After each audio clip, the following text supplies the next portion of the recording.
vamos a comenzar ya de una a explicaros un poquito si las leches vegetales, este rollo de las leches vegetales es una nueva moda nutricional o si hay algo más detrás. Hemos estado investigando sobre el tema desde que lanzamos Chufamix, hemos dado alguna charla al respecto y para nosotros la verdad que ha sido muy bonito descubrir que las leches vegetales han estado con el ser humano a lo largo de toda la historia. De hecho, en nuestras investigaciones hemos visto como, por ejemplo, en uno de los libros de cocina más antiguos que existen, que se llama De Re Coquinaria, que es de un tipo que se llama Marco Gabio Apicio. Este hombre Apicius recolectaba recetas de todas las partes del Imperio Romano y ya en su recetario, que es del siglo IV después de Cristo, es el único recetario completo que se mantiene de la época del Imperio Romano, pues él ya habla de leches vegetales, ¿no? Concretamente habla en latín antiguo, por supuesto, de la lacte nucis, que es la leche de nueces, pero habla también de la lacte ilius arboris, es decir, habla de técnicas para literalmente ordeñar la leche de los árboles. Y también explica cómo los griegos, por ejemplo, pues tenían una amplia cultura en este tema de las leches vegetales bajo un término que él denomina como shoshi. Por otra parte, pues 1000 años después de este tema, de Re Coquinaria, que ya os digo que es del IV después de Cristo, en el año 1400-1500 aparece un chef que es un auténtico crack, que se llama Martino, el maestro Martino. Es uno de los chefs medievales más importantes que hay, y bueno, el chef Martino, digamos que para él cocinar con leches vegetales era el pan nuestro de cada día. Él tiene un montón de recetas maravillosas, de cocina por ejemplo, hace arroz con leche de almendras, cocina arroz en leche de almendras, tiene recetas estupendas, como por ejemplo la sopa de semillas de cáñamo con almendras, y bueno, y luego a partir de ahí pues un montón de recetarios italianos, como un manuscrito antiquísimo que hay de Nápoles con un montón de recetas, pues la mayoría de ellas usan las leches vegetales para cocinar, ya no para beberlas, sino para cocinar con ellas. En vez de usar aceite o de usar grasa animal, usan leches vegetales. Por otra parte, si nos vamos por ejemplo a Inglaterra, el manuscrito medieval más importante de Inglaterra se llama The Forms of Cury, que significa las formas de cocinar. Este manuscrito del año 1390 lo redactaron los cocineros del rey Ricardo III, tiene 205 recetas en inglés, escritas en inglés antiguo, medieval, y me las he repasado una a una, porque empecé a encontrarme recetas con leches vegetales, y la gocé tanto que no pude resistirme y fui una a una, ¿no? Pues de 205 recetas que tiene The Form of Cury, 45 recetas tienen como ingrediente base diferentes leches vegetales. Nombran la leche de avellanas, nombran la leche de arroz, nombran la leche de almendras, etcétera.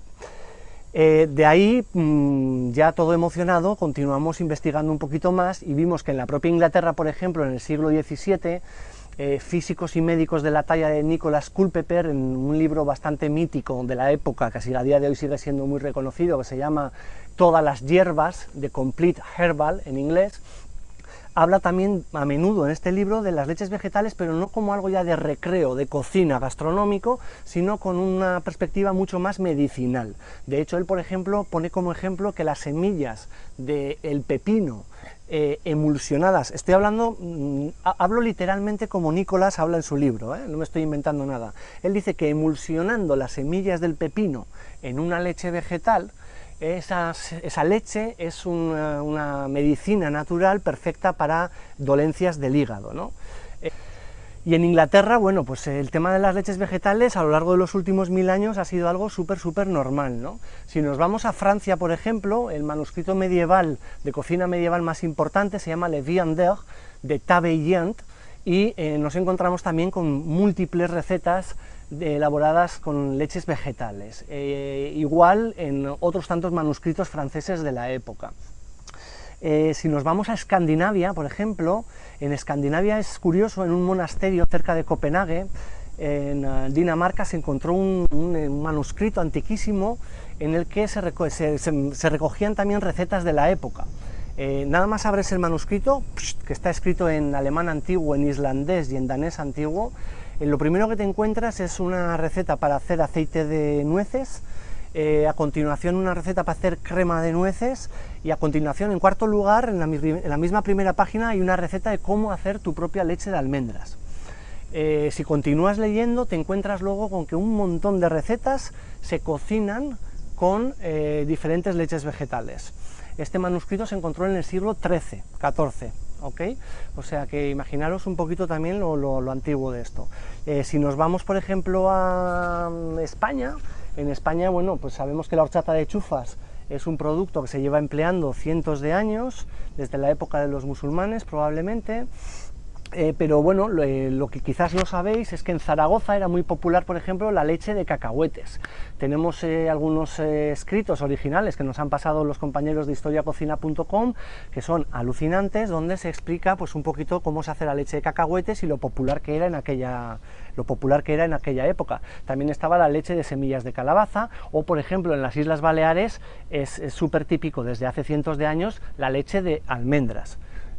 O sea que en Europa lo que estamos viendo con esto básicamente es que las leches vegetales no son un invento nuevo que nos encontramos ahora en los supermercados de cualquier país europeo. Las leches vegetales son algo que nos han acompañado durante muchísimo tiempo. ¿Por qué nos han acompañado durante tanto tiempo? Pues por muchas razones. La primera, por ejemplo, es que, claro, la leche de animal en esa época no tenían neveras, la conservación era muy complicada, por lo cual o te la bebías fresca y hervida, por supuesto, o era una propagadora de enfermedades. Y además en las épocas de vacas flacas, pues bueno, pues quizás no tenías animales, te las habían robado los nobles de turno o lo que fuera, y tenías que acudir a otra serie de leches. Sin embargo, en aquella época en la que toda Europa era prácticamente un gran bosque milenario, era muy sencillo ir y recolectar los frutos silvestres y llevarlos a casa y almacenarlos allí. La gente tenía en su casa castañas, tenía nueces, tenía avellanos, pues depende de los árboles que hubiera en tu zona, ¿no? Los conservaban allí. ¿Y qué pasa? Que la técnica de emulsionar las semillas con un paño para elaborar la leche vegetal es ampliamente conocida, por lo que estamos investigando desde épocas inmemorables, muchísimo más atrás de la época medieval en la que estamos hablando. Entonces, la gente, ¿qué pasa? Cuando tenía hambre o quería cocinar algo, se cogía las nueces que tenía, las emulsionaba, se hacía su leche, parte de esa leche quizás se la bebían y otra parte, la segunda prensada, porque hacían una segunda prensada, con esa leche de la segunda prensada cocinaban porque en ese momento pues quizás no tenían aceite porque no tenían dinero, no tenían nada con qué trucar y usaban las leches vegetales para cocinar. Esto ha sido súper popular en Europa, pues ya como os digo, desde hace miles de años. Por ejemplo, hemos encontrado unos pósters graciosísimos que tenéis que ver, de Alemania, de finales del siglo XIX, donde, bueno, pues se habla de las vegetable milk, ¿no?, como remedios medicinales, pero también como bebidas sabrosas que tomar. Entonces, bueno, si ya nos cambiamos, aparte luego de esto de que eran fáciles de recolectar en el bosque, tenemos que recordar que en esta época, pues la cuaresma, por ejemplo, era muy respetada, y en la cuaresma tú no podías tomar ningún producto de origen animal. Entonces, las leches vegetales pues también eran una alternativa en esa época, ¿no? Entonces, bueno, por varias razones más, que también, bueno, ya os explicamos en un estudio que hemos recogido en nuestro blog de lechevegetal.com, las leches vegetales han sido muy utilizadas en esta época de la historia. De la misma forma, en Asia, donde por ejemplo estamos ahora mismo grabando algunos vídeos de cómo cocinan aquí con la leche de coco, o cómo fabrican la leche de soya en su casa, en Asia las leches vegetales se llevan consumiendo también miles de años. Los árabes, la cultura árabe, por ejemplo, cuando en Europa todavía vivíamos sumidos en la ignorancia, la barbarie y la Inquisición, ellos, que eran en ese momento los número uno en agricultura, en poesía, en todo tipo de artes de arquitectura, etcétera, ellos en esa época ya las leches vegetales para ellos eran tan importantes que incluso en árabe antiguo hay un verbo que significa extraer leche de una semilla, que es istajlaba. Istajlaba significa lo que sería en inglés to milk, o ordeñar una semilla, extraer leche de una semilla, ¿no? En Sudamérica las leches vegetales se llaman horchata por influencia española, probablemente algunas de ellas son de origen indígena, por lo cual seguramente tendrían sus propios nombres indígenas, y en diferentes países de Latinoamérica, de Sudamérica, se hacen leches vegetales de diferentes tipos, con ajonjolí, con almendra, con arroz, etcétera. Incluso en Norteamérica nos hemos encontrado con un libro curiosísimo del año 1899 de una señora en la que, bueno, nos hemos convertido fan de ella, porque esta señora escribió un libro que se llama Guide for Nut Cookery, en el cual ella explica cómo hacerte en casa leches vegetales de pistachos, de chufas, de anacardos, de macadamia, de todo lo que os podéis imaginar y más. Luego da recetas de cómo reciclar esas pulpas, ¿no? Y en la introducción incluso explica, es súper bonito porque explica que los misioneros que venían en el año 1800 de las tierras indias, contaban cómo los indios ya sabían emulsionar sus propias semillas y elaboraban también sus propias leches vegetales, lo cual se corresponde con otras averiguaciones que también nosotros hemos hecho en un estudio sobre la chufa, ¿no? Entonces no me quiero enrollar más con este tema, pero lo que sí que quiero dejaros muy claro a las personas que estáis empezando a hacer los talleres con Chufamix es que esto de las leches vegetales no es una moda nutricional nueva. Las leches vegetales llevan viviendo con nosotros prácticamente toda la historia, aunque esto a día de hoy sea bastante desconocido. ¿Okay? Entonces, bueno, de momento damos finalizado este primer capítulo y continuamos con la ilegalización de las leches vegetales en Europa.